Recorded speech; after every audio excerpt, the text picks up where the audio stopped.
vous est présenté par Rouge Light, partout où ça brasse. Par Kawasaki.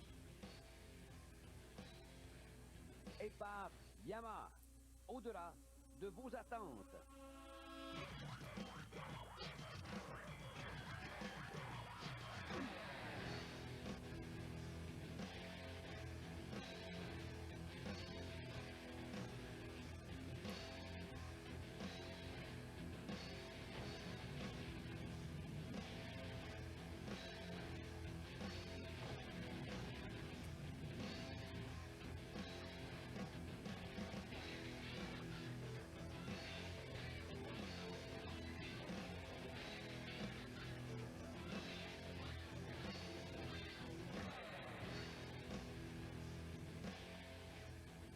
Mesdames, Messieurs, bonjour, ici Didier Scradden en compagnie de Carl Vaillancourt. Bonjour Didier. Nous vous souhaitons la bienvenue à MotoX qui vous présente aujourd'hui un événement particulier, les 12 heures d'endurance de la TUC.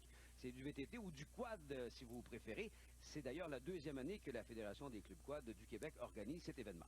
On sait que ce type de compétition est très populaire en Europe. Cette année, le TUC, on retrouve une équipe de la France. L'équipe qui a gagné l'année dernière d'ailleurs. Exactement. Une équipe de Belgique, une équipe de la Hollande et le champion d'Europe en quad, le Britannique Paul Winrow. Il y a également beaucoup d'équipes québécoises qui sont présentes. Et aujourd'hui, MotoX s'enrichit d'une reporter, Stéphanie Dumoulin. Bonjour tout le monde. Ben oui, je vais passer l'année avec vous. Je vais couvrir les entrevues, puis je vais vous amener les dernières nouvelles des courses MotoX. On commence l'année aujourd'hui avec une belle journée, ensoleillée, puis chaude. On est à Latuc pour les 12 heures d'endurance de VTT. Ben, la chaleur risque de causer beaucoup de problèmes aux pilotes aujourd'hui, comme l'épuisement. Ensuite, une autre difficulté, on a un terrain très sablonneux. Puis ça risque de causer de la poussière et de rendre la visibilité très difficile pour nos pilotes. Belle vue d'ensemble, hein, on est reculant devant aucune défense. On a fait appel à un hélicoptère pour vous montrer ces images extraordinaires. Alors, beaucoup d'inscrits, plus que l'année dernière d'ailleurs. Carl, il y a un tracé qui a été légèrement modifié. Légèrement modifié et rallongé de 1 km. L'an dernier, on avait 3,5 km. On voit des nouvelles sections au centre de la piste en ce moment. Cette année, on a 4,5 km, mais bon, beaucoup plus d'inscrits, donc la piste va se détériorer beaucoup. Le fait qu'elle soit étroite également, cette piste, fait qu'on passe plus souvent au même endroit. Résultat, elle s'endommage plus rapidement. En plus que la portée d'un VTT qui est beaucoup plus large, on utilise beaucoup plus de la piste, donc tout ça n'aidera pas à la cause du circuit. Ce qui veut dire qu'on va travailler fort pendant ces 12 heures d'endurance de la TUC et le mot endurance prendra toute sa définition. Jusqu'à la fin. Alors, que ce soit du côté des pilotes, que ce soit du côté des machines, ça va être difficile. On va souffrir, j'ai l'impression.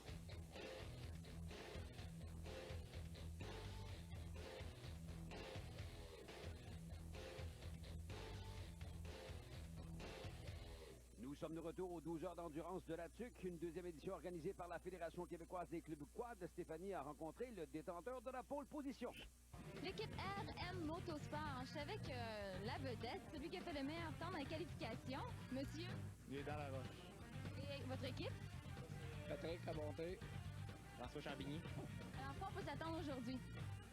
Ben, on va essayer de partir d'un premier, puis parce que c'est des départs le mai, là, on part à peu près à 20 pieds du moto, puis on a des kill switch, puis il faut la mettre, puis pas trop perdre de temps, puis partir en avant, puis ça va être très poussiéreux. Les images de l'équipe de Sylvain Arsenault, Arsène Racing, ça a été court pour eux l'an passé, Carl. Trop court pour lui et cette année, il semble confiant et espère de battre son record de la dernière qui était tout simplement un malheureux tour. Les gagnants de l'an passé, Stéphanie les a rencontrés. L'équipe Team Quad 80, numéro 1 gagnant de l'année dernière. Je suis avec monsieur. Ésaïe Guyon. Éric Gaillard. Comment vous êtes préparé pour cette année? Disons que l'année dernière, nous étions venus avec une machine que nous savions fiable, avec un minimum de préparation. Et puis disons que comme on veut essayer de garder la place qu'on a eue l'année dernière, on a quand même amélioré un petit peu la machine au niveau des suspensions et d'un plus gros réservoir. Et puis on s'est un petit peu préparé, donc on est confiant. Comment vous trouvez la piste? Ah, la piste est vraiment très physique, très technique, ça va être très difficile. Est-ce que vous pouvez parler un peu de votre record mondial? Alors ça, c'est une histoire qui date d'il y a malheureusement déjà une quinzaine d'années. J'avais fait pour le livre des records le record d'endurance sur quad donc rouler le plus longtemps possible. Et je l'ai fait 2 fois successivement. La deuxième fois, j'ai fait 81 heures, 12 minutes et 13 secondes. Donc 4 jours sans arrêter. Ouf, il faut le faire. Carl, il y a des dames qui participent à cette compétition. Oui, on a rencontré une équipe parmi les 3, soit la VLS Girl Team, une équipe internationale. L'équipe de filles VLS. Bianca Baudet. Amouet. Natasha Asnos. Sue Williams. Et c'est quoi votre objectif cette année? Je vais vous dire sincèrement, je ne sais pas vraiment encore parce qu'on a quand même de la difficulté à communiquer ensemble. Là. Et c'est sûr qu'on veut vraiment avoir du plaisir, mais c'est aussi, on va essayer de faire notre mieux là, pour dans le temps, c'est peut-être une petite compétition entre les filles cette année. Et puis, vous êtes une équipe multinationale? Oui, c'est ça. Moi, je suis québécoise. Belge. English. En Angleterre. Ouais. Qu'est-ce qui s'est passé? Comment vous êtes regroupés? Ici, c'est Natacha, elle court avec le VLS en Europe. Et puis Sue, elle, c'est dans le fond, un peu c'est Will Van Der Laan qui l'a vu en Angleterre. Puis moi, ben, j'ai été recrutée ici l'année passée, alors que j'étais avec l'équipe québécoise de Saint-Équad. Départ de style Le Mans, faut pas oublier de brancher le coupe-circuit. Carl, première étape qui dure 4 heures. Il y aura l'étape de nuit qui dure 3 heures. Puis le lendemain, on fait l'étape de 3 heures et une dernière de 2. C'est parti! On a failli tomber déjà le 290, c'est l'équipe Arsène, l'équipe Sylvain Arsenault. Et on le sait, le départ va être très important. La piste est asséchée. Il va y avoir beaucoup de poussière, donc on veut se pointer à l'avant dès le début de la course. Gaëtan Laroche est celui qui est parti en première position, celui qui avait fait la pole tantôt. RM Motorsport 2 est donc en tête et Sylvain Arsenault entreprend cette course de fort belle façon. Il est déjà en première position et il a doublé dans la partie cachée du circuit. Déjà à l'intérieur, Arsenault a fait un excellent dépassement et je pense que dès le premier tour, on va vouloir se pousser pour les manœuvres et le reste du temps, on va pouvoir prendre un peu sa position et pas vraiment sauver la mécanique. Donc c'est vraiment les premiers tours, je crois qu'on va voir les pilotes pousser davantage. Et on comprend pourquoi Sylvain Arsenault a tout fait pour partir en tête parce que derrière, il y a de la poussière, mes amis. Surveillez ça. Partie nouvelle du circuit, passablement étroit, on l'a mentionné tantôt, il y a des risques que la piste s'endommage très rapidement. Et ça, on l'a compris. Éric Gaillard, on l'a parlé, l'équipe numéro 1 tantôt, celle qui a remporté l'épreuve. Je pense qu'on l'a trouvé un peu plus dur que celle de l'an dernier. Et oui, il y a beaucoup plus de pilotes aussi. On a 50 équipes de 3 pilotes, donc 150 pilotes qui vont faire le tour de ce circuit de 4,5 km. Et sûrement que vous dites, la piste est quand même assez large à certains endroits, mais on est toujours dans la même trajectoire qui est rapide. Donc, c'est cela qui va se défoncer davantage. La plupart des motos ou des VTT, on les entend, ont des moteurs 4 temps. On voit que celle qui est à l'avant, celle de Sylvain Arsenault, est un 350 bicylindres 2 temps. Et là... Déjà les accrochages, je pense, début de cette manche, 4 pilotes, on est complètement pris. Circulation dense à la tuque, on peut dire. Alors, Arsenault qui revient au départ après 4 minutes à peu près autour pour recevoir le drapeau vert qui lui confirme que, regardez-moi cette avance, qu'il est bien parti. Il semble seul en piste. Regardez cette avance. On a dit qu'il était pour pousser dès les débuts. Je ne sais pas s'il va durer les 4 heures à ce rythme-là, mais en tout cas, il est très bien parti. C'est un gars de 38 ans qui a un cœur gros comme ça se peut pas et je crois que ce désir de vaincre qui anime Arsenault va l'amener loin. Marie-Ève Turmel, une des dames qui participe à cet événement, est en mesure de repartir après avoir calé tantôt. Alors que derrière, c'est la folie furieuse. Et pour l'instant, en deuxième position, c'est Gaëtan Laroche, donc 2 Québécois à l'avant au début de cette course à la tuque. Gaëtan Laroche fait partie de l'équipe Motorsport 116, qui est loin derrière Sylvain Arsenault, mais loin de la troisième position. Motorsport 2. Alors que dans les puits, on s'arrête pour un ravitaillement et un changement de pilote de l'équipe numéro 4. Alors que Carl Leblanc va céder le guidon à quelqu'un. On doit faire, il faut le préciser, Carl, la mécanique dans les puits, pendant les étapes. Donc l'étape est terminée, on s'en va en parc fermé. On n'a pas le droit de toucher aux machines. On a rencontré Carl Leblanc. Comment ça a été? Ça va super bien, c'est juste qu'il y a beaucoup de poussière. Au départ, là, il y avait gros du monde, c'était dur à voir. Là, on pouvait pas rouler plein régime. Mais de plus en plus que le monde se distance, ça va super bien. C'est sûr que quand tu suis quelqu'un de collé, c'est plus dur au niveau de la respiration, mais ça va super bien. C'est sûr qu'il fait chaud aujourd'hui. L'équipe numéro 22 en piste présentement, c'est Team Sentier Quad, Mélanie Tanguay, Marie-Hélène Turmel et Andréane Villeneuve sur le Norbertville. Alors que on voit déjà Arsène qui est parmi les retardataires et non loin derrière. Maintenant, c'est le dossard numéro 47, Gaétan Laroche. Donc, les deux Québécois qui dominent cette première tranche de 4 heures. Et dans cette partie-là, il n'y a pas trop de poussière. Mais quand on part vers le bois, il y en a beaucoup. Et Carl, il fait chaud. Il fait chaud et plus ça va aller, plus la piste va s'assécher. On détrempe la piste à l'avant dans les puits de ravitaillement. Pour le restant du circuit, on ne peut absolument rien faire. Donc, les conditions n'iront pas en s'améliorant. Ça prend d'être vraiment passionné pendant qu'on voit Arsène s'amener dans les puits de ravitaillement. Lui qui s'est fait voler tout son matériel l'année dernière, il a perdu une partie de sa vie, si on veut. Et c'est un gars qui se crache dans les mains et recommence à travailler. Beaucoup de mérite pour ce vétéran pilote. Oui, Sylvain, c'est un fidèle du VTT depuis de nombreuses années. À l'époque, quand le VTT a débuté, n'était pas tellement populaire.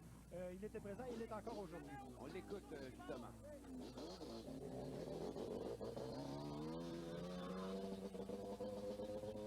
J'ai eu un départ quand même assez bon. J'ai décollé en deuxième, mais la Yamaha Benchy Arsène Racing, ça a de la puissance à revendre. Je l'ai fait tout de suite après la deuxième courbe. Je suis parti en avant. Écoute, à 38 ans, je peux pas faire des heures complètes, mais pour donner 40-45 minutes, l'important, c'est de bien circuler dans les retardataires. Il y en a peut-être qui ne m'aiment pas, j'ai crié un peu, mais pour que tu saches que, pour que les autres sachent que tu es en arrêt, il faut que tu cries. Fait que, ben là, j'ai battu mon record l'année passée. Puis là, c'est bien parti. On a bien préparé. Toute l'équipe Arsène Racing était prête. Les gars ont travaillé sur la machine. À date, ça va numéro 1. On espère que ça va rester comme ça. Ben, bravo, continue. Merci.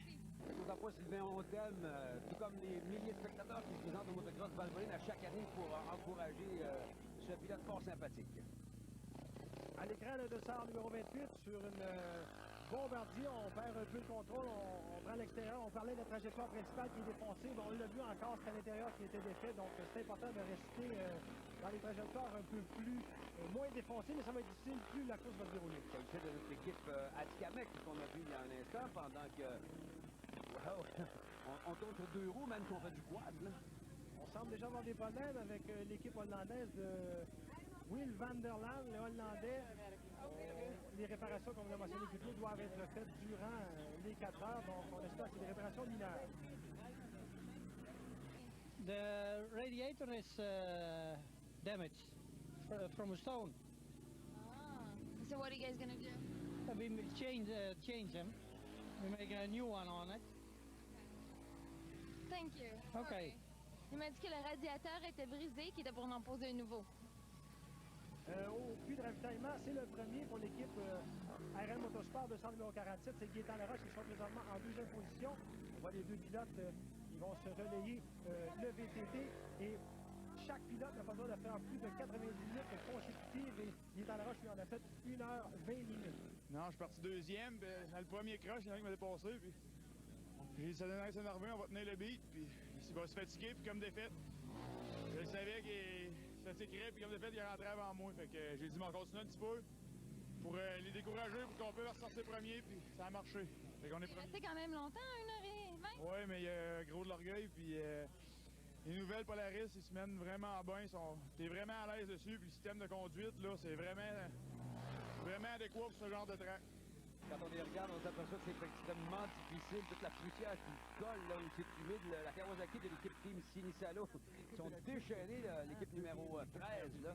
On se croirait en début de manche, vu le bolide à gauche à droite, les châssis, on poussait vraiment au maximum. Ils ont beaucoup de mérite, ces pilotes. Carl, une machine comme la Bombardier Baja 650, c'est une machine pour hommes, ça. Machine pour hommes, oui, parce que c'est des machines très pesantes, sont près de 400 livres et on le sait avec un circuit comme à l'actif, très défoncé, difficile physiquement. Mais très puissante également. On voit que la lutte est belle. Et justement, on a rencontré un des pilotes de l'équipe Team Quad 80. Est-ce que ça fait mal? Oui, la réponse est oui. Ça fait très mal? Ouais, non, mais il y a tellement de trous que quand on veut aller vite, il y a des fois où le quad part dans tous les sens. Et je me suis fait 2 pinces dans le dos et ça coupe le souffle. Et après, pour reprendre le rythme, c'est pas évident du tout. Donc j'ai préféré arrêter pour reprendre un peu d'énergie pour tout à l'heure. Et sinon c'est très dur. Je sais pas comment on va arriver à finir 12 heures dans des conditions comme ça. Mais c'est pour tout le monde pareil. Hein. Eric Gaillard qui cède son guidon à Isaïe Guyon, l'équipe de France. Alors on repart. Une femme qui manque un peu d'enthousiasme comme relance, mais en tout cas, là il est parti. Avec l'entrevue qu'on a vue de M. Gaillard, c'est dur de partir motivé, j'ai mal, ça va pas bien, donc il n'a pas donné la bonne humeur à son pilote. Il faut savoir s'économiser. Et là, on a des difficultés malheureusement pour l'équipe 45. Ça ne semble pas vouloir redémarrer. Est-ce qu'on va pouvoir le faire à la poussette? Mais pour l'équipe Rim Course, Francis Cloutier, Éric Morin et Marc Guillemette. Et finalement, ça semble repartir, mais ils ne sont pas les seuls à avoir des problèmes. Sylvain Arsenault, la dernière fois qu'on s'est parlé, tu étais meneur. Qu'est-ce qui se passe? La mécanique? Un problème mécanique, pas exactement comme l'année passée. Celle-là, c'est un problème de transmission. Il y a une petite scène dans la transmission qui s'est défaite. Et puis la transmission s'est vidée d'huile tranquillement. On s'est aperçu de ça à un moment donné, un changement de pilote. Ses bottes étaient splatchées d'huile. On s'est aperçu de ça, puis on a essayé de régler le problème puis de fixer l'affaire. Puis finalement, la transmission a rendu lente. Mais tu sais, c'est quand même une course d'endurance. Et la mécanique est mise à rude épreuve. Puis il y a la moindre petite chose, un petit manque d'huile à quelque part ou un refroidissement qui se fait pas comme il faut, ben la transmission a rendu lente. Fait que là, on a changé de moteur et puis là, on est une auto de retard. C'est plate parce que on était bien parti. Il va falloir revenir l'année prochaine dans cet événement sanctionné par la Fédération québécoise des clubs quad aux 12 heures de la TIC. Première étape donc qui se termine. Je vous rappelle que c'est le nombre de tours versus le temps que ça prend pour faire ces tours qui détermine qui gagne. L'étape Splash Dirt Kilométal l'emporte devant MTM Racing et Team Nautico. On a rencontré les meneurs. On se sent un peu épuisé, moi, dire. Oh, ça n'a pas d'allure. Comment ça a été? En fait, pour une deuxième expérience, ça n'a pas bien été. Ah, c'est difficile. Tu sais, dans mes rêves, je pensais que ça allait être plus facile que ça, mais... Ça arrive pas comme ça? Non, ça arrive pas comme ça. C'est vraiment... C'est le fun, par exemple. Le départ, c'est mon petit frère Richard qui l'a fait. On partait de la 13e position, et puis lorsqu'il a arrêté après 1h15, nous étions en 3e position. Alors, on peut dire que c'est Richard qui a fait le gros de la job. Et puis, moi et Bernard, on a juste maintenu l'avance. Carl, comme on a mentionné tantôt, on peut faire de mécanique entre les manches. On amène donc les VTT dans parc fermé. On fait une pause, on revient avec la manche de nuit. Restez avec nous. De retour à Moto X, c'est l'heure de la capsule Freestyle. Aujourd'hui, spécial VTT.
Yo, comme dirait l'autre, alors qu'on s'apprête à partir pour l'étape de nuit, courue entre 22h et 1h le matin dans le cadre de ces 12 heures de la TIC, organisée par la Fédération québécoise des clubs quad. On a aperçu le 44 Mathieu Bédard. Il est parmi les premiers à s'élancer, bien sûr. Attention. Oh, il a été devancé.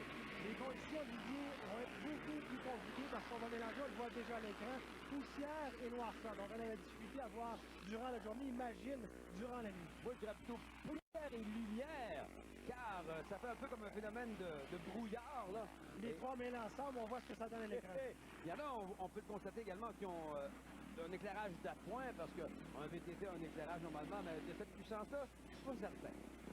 Pas évident. Donc, on va voir là, la conduite va être à un rythme beaucoup plus ralenti. On va tenter de ne pas faire effectuer des sorties pistes. On se fie au phare avant, mais le phare saute continuellement. Donc, c'est difficile de voir exactement où on va. Oui, il n'y en aurait pas de facile, comme dirait l'autre. C'est le cas de ceux qui éprouvent des difficultés mécaniques. L'équipe Maurice Brousseau et fils qui doit se faire remorquer. Le numéro 10 est de retour en piste. L'équipe Arsène Racing, on a finalement réparé. OK, on prend notre temps, il n'y a rien d'énorme. Bon, ben, c'est ça, c'est des choses qui se disent pas à caméra, mais je vais quand même le dire parce que je suis un gars honnête. On a changé des moteurs l'après-midi, on a fait de la mécanique pas mal, et puis là, on a oublié certaines choses, il y a certaines choses qui n'ont pas été vissées correctement. Fait qu'on a perdu ce sprocket en avant. Sur le départ, il y avait eu un très bon départ, fait qu'on s'est fait towing par un towing de la Fédé jusqu'ici, on a changé le sprocket. On a attaché ça avec du loctite et on a mis 2 barreurs, on ne sait pas si ça va tenir. Avec la journée qu'on a en date, je te dirais que ça tiendra probablement pas, mais en tout cas, on lâche pas prise, puis là, mon rider, il est sur la piste. Fait que l'équipe Arsène Racing, elle se décourage pas. Puis ça va aller à demain soir avant de savoir si on gagne ou si on gagne pas, ou si on finit ou si on finit pas. Fait que, on s'en rejoue. Bernard Rodrigue, Bruno Lamontagne et Pascal Maurice ont également des difficultés. Les clubs de Sainte-Justine avec leur Polaris Predator. On tente de réparer le plus rapidement possible. Mathieu Bédard, le numéro 44, est celui qui occupe la première position. Il fait équipe avec Tony Corriveau et Dave La Rochelle.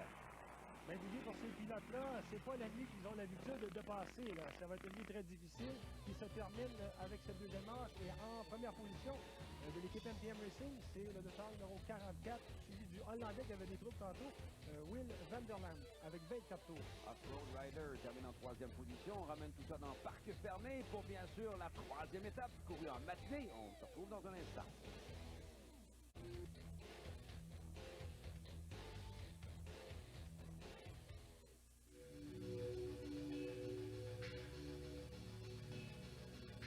Monsieur Danny Gagnon, directeur de la FQCQ.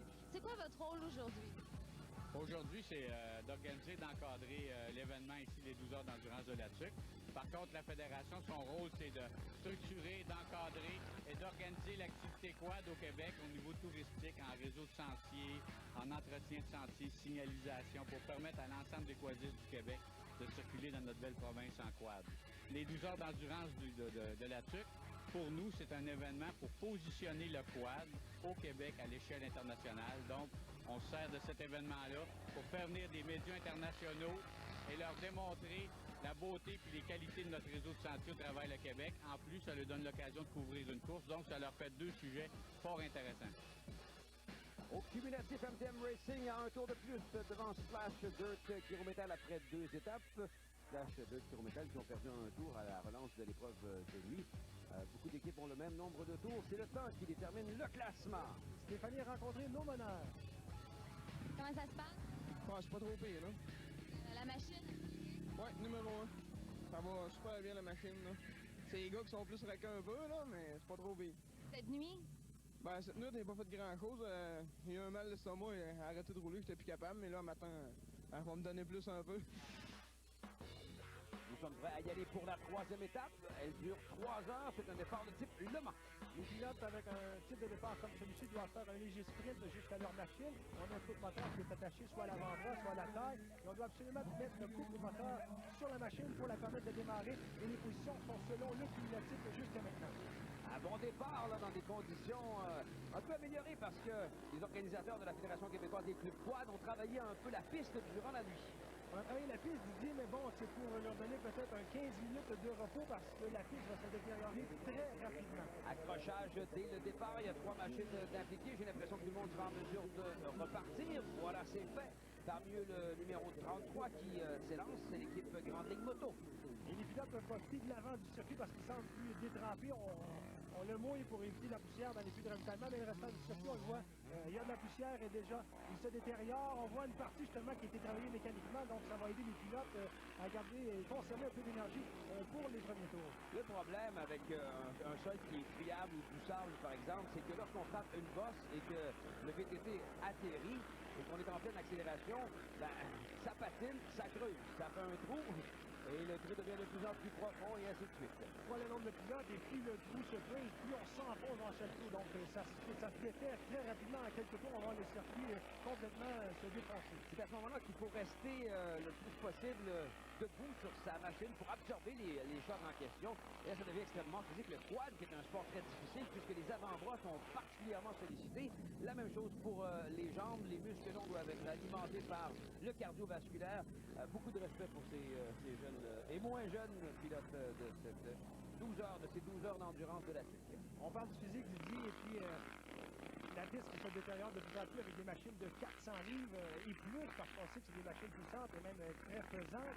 Donc c'est difficile à dire, mais il faut faire presque un avec la machine et tenter d'avoir un peu de fluidité, de couler parmi les bosses. Si on travaille contre la moto, on va se fatiguer beaucoup plus rapidement. Dave Larochelle semble être en grande forme, par contre, puisque c'est lui qui a pris le départ en première position et qu'il a une bonne avance alors qu'on lutte ferme. Là. Il y a l'équipe Arsène Racing, la quad numéro 10, c'est Danny Cossette, alors qu'on voit ici Richard Pelcha, le numéro 9, qui en début des 12 heures de la TUC figurait bien. On a eu des petites difficultés là, on a perdu quelques positions. Une autre équipe qui a des difficultés, c'est l'équipe du dossard numéro 47, François Champigny, RM Motorsport 2. On tente de se reprendre, on avait bien parti l'épreuve avec la première étape, mais là on a eu des difficultés, donc on tente de remonter le peloton. Longue ligne droite où le 350cc Yamaha Benji offre toute sa performance. Et les pilotes sont, ma foi, forts à l'attaque, malgré déjà 5 heures de course de compléter. On parle de performance de la Benji de Sylvain Arsenault. Peu de pilotes ont des machines de 2 temps. On regarde l'écran ici de 144. On voit beaucoup de machines 4 temps qui ont aussi sur un 12 heures vont être des machines plus fiables versus la machine de Arsène qui est une machine probablement plus performante. 44, c'est une Honda 400 E, ce qu'on a vu tantôt. Peut-être un bon compromis de puissance, maniabilité. Exactement. Ça semble porter fruit parce qu'après 2 étapes, ils sont meneurs au cumulatif. Le 244, on voit à l'écran, il fait un signe avec la main. C'est Dave Larochelle. Il vient dire un tour, alors il va arrêter au prochain, alors que c'est déjà fait pour le 34 quad zone qui revient. François Labelle, Patrice Guimond et Simon Daou. L'équipe 47, par contre, est en difficulté.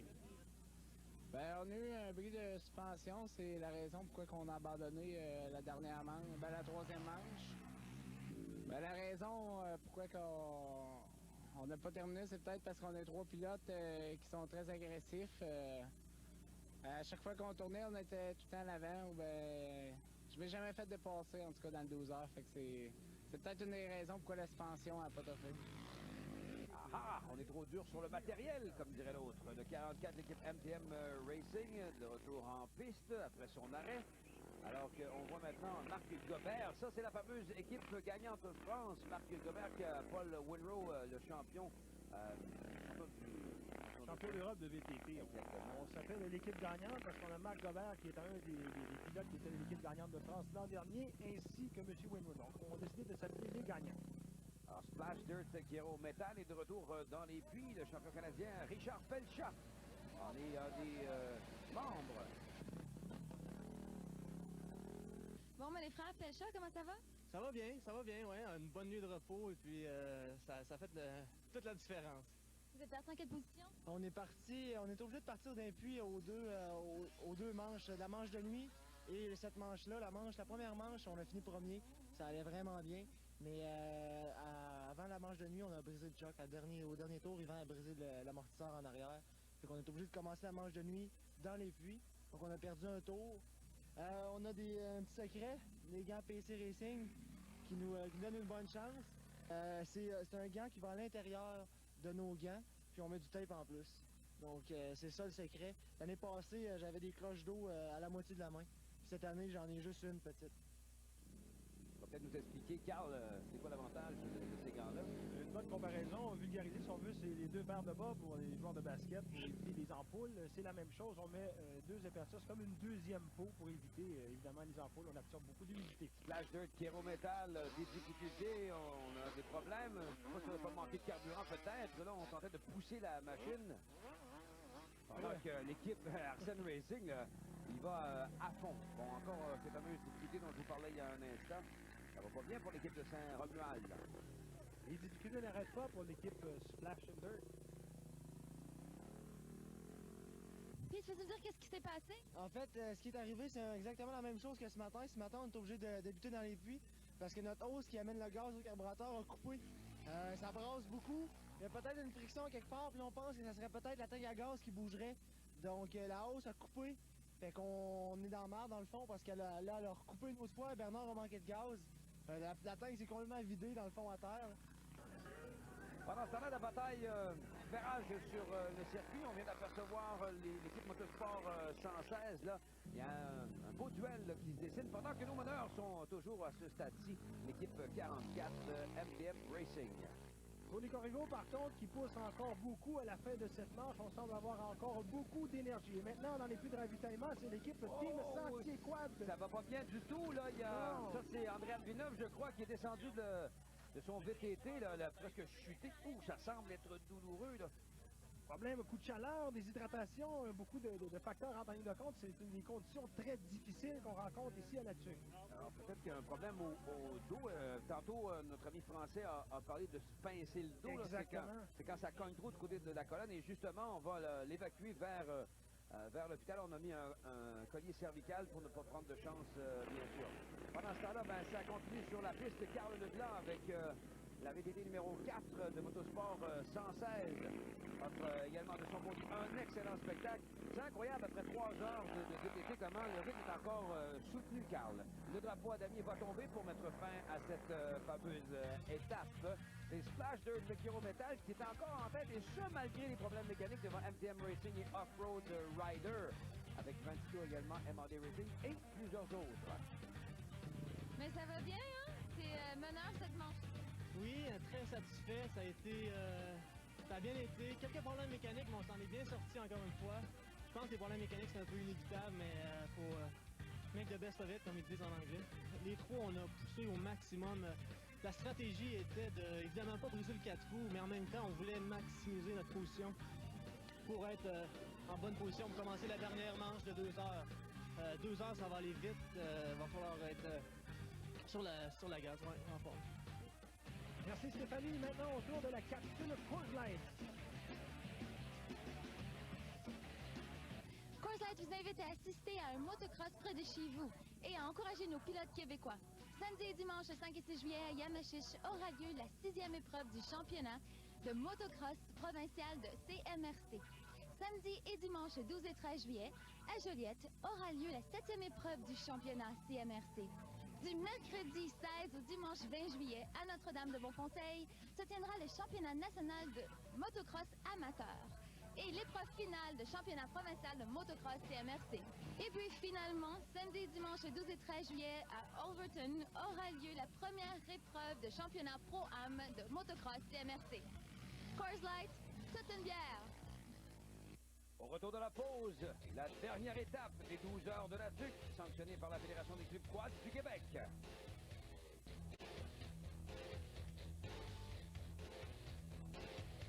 Le retour du côté des 12 heures d'endurance de la TUC, sanctionnée par la Fédération québécoise des clubs quad. On est prêt pour la dernière étape. Elle dure 2 heures. Voici le classement après 3. MTM Racing, 88 tours, en tour d'avance sur Splash Dirt Kirometal.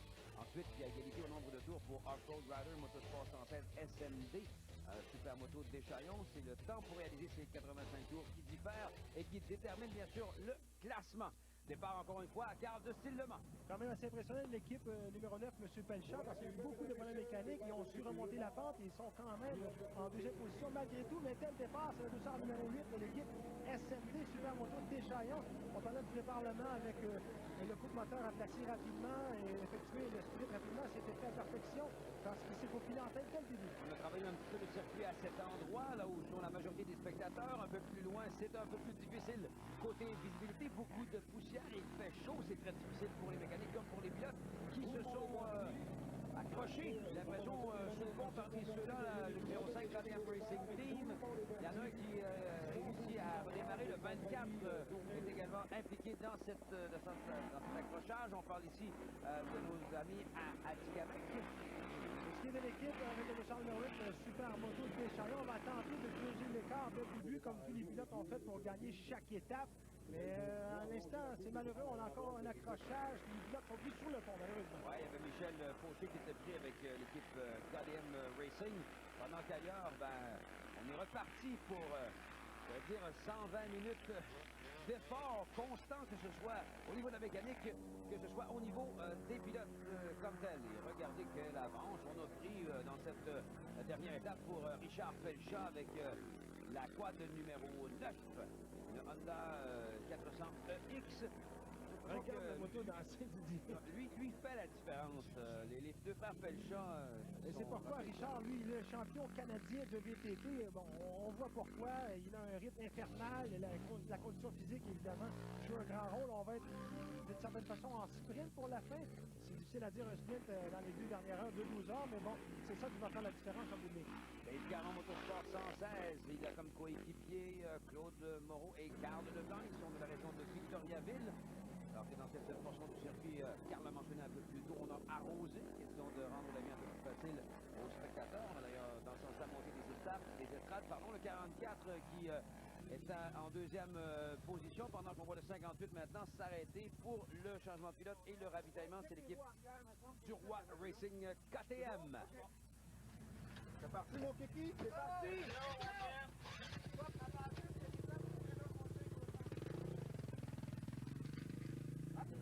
C'est clair, hein? Il y a un gars qui m'a passé. Un. Là, je suis tout sale. Oh! Je suis mort. Premier ravitaillement, on va changer de pilote pour l'équipe du dossard numéro 44 NPM Racing qui sont meneurs au cumulatif jusqu'à maintenant. M. Larochelle va laisser les guidons à son coéquipier Mathieu Bédard. Pendant ce temps, on fait des vérifications si tout se passe bien. Du côté du bras oscillant, si les pneumatiques répondent bien, et c'est reparti. Marc Pro est maintenant au guidon de cette Banshee de 350. Exactement. Moto puissante, ce sont les 2 temps, 2 cylindres. On voit qu'ils sonnent très différents des autres 2 temps, évidemment, qui sonnent très différents de tous les 4 temps sur le circuit. Ben, les Pelchat, on m'impressionne beaucoup. C'est le rythme qu'on impose depuis le début de ces 12 heures de la TUC qui est assez hallucinant, merci. Et ce, malgré les problèmes mécaniques. Regarde le rythme, je dis, on a semblé voir flotter un peu à la Pac-Man. On avale les bosses une par une. On est quand même coulé sur ce circuit très défoncé. Le champion d'Europe avec l'équipe gagnante de France, Paul Winrow, est présentement au guidon de cette machine. Encore revient à M. Pelchat, Carl. Pour M. Monroe, il se retrouve quand même assez loin cumulatif. Il est présentement 15e. On y va pour le ravitaillement. Vous vous demandez quelles sont ces bandes de ruban gommé sur le dos. C'est pour s'isoler un peu du protecteur.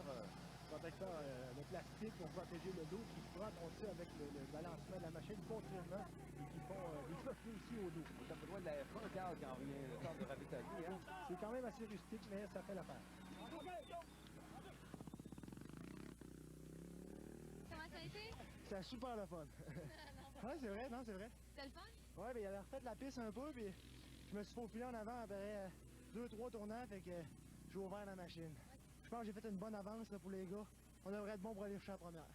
Ben, beaucoup de confiance alors qu'on s'en vient dans les puits. Marc Pro de l'équipe Arsène Racing, équipe qui a beaucoup de mérite parce qu'on a travaillé fort depuis le début de ces 12 heures de la TUC, là, parce que les bruits ont été nombreux. Comment ça a été pour le départ?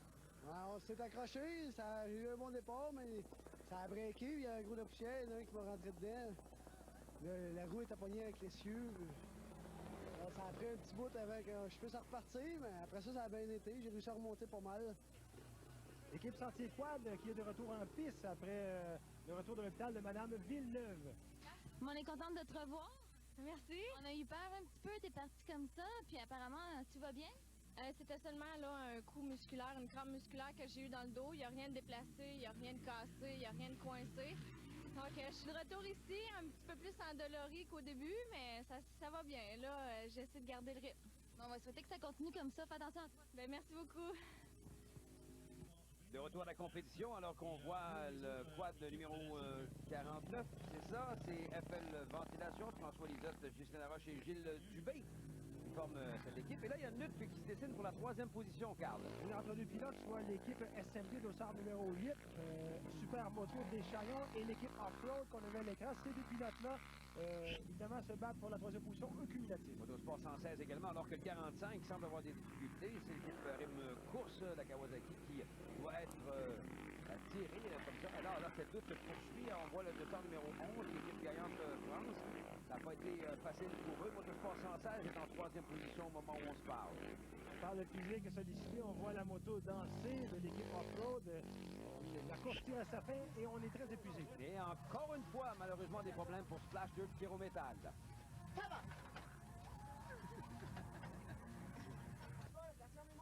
Malheureusement, ça va avoir des problèmes d'amortisseur. Ça va coûter cher parce que on se bat avec l'équipe de MTM Racing et des bris mécaniques comme ça en fin de course. Ça risque de couper la victoire. Et en plus, Carl, ça nous semble pouvoir redémarrer aussi facilement qu'on l'espérait. Salut! C'est plate? Salut, c'est très plate, oui. Le choc à l'arrière a cassé. Juste après avoir passé l'entrée des puits, fait que j'ai été obligé de faire un tour complet, le choc défoncé, très tranquillement. Un demi-tour du meneur, puis à 1 heure de la fin. Exactement. C'est très décevant. Mais on a quand même fait notre possible, puis je pense que ça a été une belle course. Ils n'auront pas honte certainement de leurs résultats. L'attitude qu'on doit prendre. Le numéro 4 est en pour la 3e position, Motosport 116. Puis là, ça va bien, là, on va finir sur le podium, puis j'aimerais bien ça. Je suis brûlé. Je suis écœuré. Lâche pas. Mets plein mon casque. On peut comprendre, Carl, pourquoi il est écœuré. Alors qu'on voit notre équipe de dames, notre équipe multi-ethnique, on les a vu le temps d'un moment, pendant qu'on a une lutte sur la piste, pas nécessairement pour des positions, mais peut-être plus pour l'honneur, Carl. Exactement, anti-splash dirt, mais Poireau Métal, le centre numéro 9, c'est M. Pelchat avec M. Larochette de centre numéro 44. L'équipe de MTM sont meneurs au cumulatif. Mais bon, pour l'équipe de M. Pelchon, on veut venger l'honneur malgré tous les problèmes mécaniques. On a quelques tours de retard au cumulatif. Donc, oui, il y avait eu des problèmes d'amortisseur tantôt. On voit que ça a été réglé.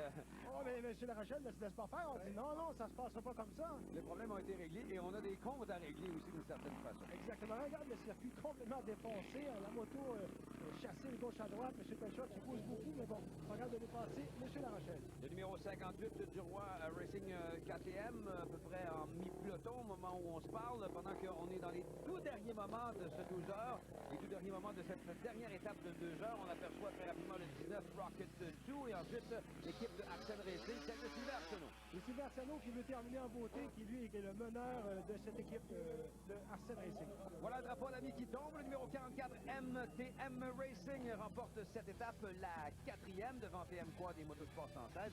Splash 2, Poireau Métal termine en 4e position de cette étape, mais au combiné, ce sera un meilleur résultat puisque dans les 3 premières, ça a beaucoup mieux été. Mathieu Bédard, Tony Corriveau, Dave Larochelle l'emporte devant l'équipe numéro 9, composée de Richard Pelchat, Yvan Pelchat et Bernard Prévost en 3e position, Motosport 116, Carl Leblanc, Claude Moreau et Dave Caron. Ben, félicitations, vous êtes l'équipe gagnante des 12 heures d'endurance de la TIC. Comment on se sent? Très bien. On l'avait dit qu'on monterait, on montait sur le podium. Félicitations. Mais on pensait pas de finir, on voulait te finir les 10 premiers, mais on pensait pas de monter premier pas tout. Comment ça a été? Est-ce que c'est difficile? Oui, mais on se craint avec notre équipe, là, pis, on a une belle équipe, puis on s'est toujours poussé, puis tout le monde nous encourage. Pas de bris mécanique grave, ça va très bien. Les 12 heures d'endurance déjà terminées, une journée ensoleillée, une course spectaculaire. Moi, je vous dis à la semaine prochaine, puis les coureurs attendent la remise des trophées. En 3e position, l'équipe de Motosport 116, commandité directement par Motosport 116, Garage Régent Caro, Stadium et Motovan. Les gens de Saint-Romuald, Splash Dirt, Kero Metal, le trio dynamique, on peut les appeler comme ça. Et les grands gagnants de ce 12 heures d'endurance de la type, l'équipe MTM Racing de Saint-Léon, Stanton.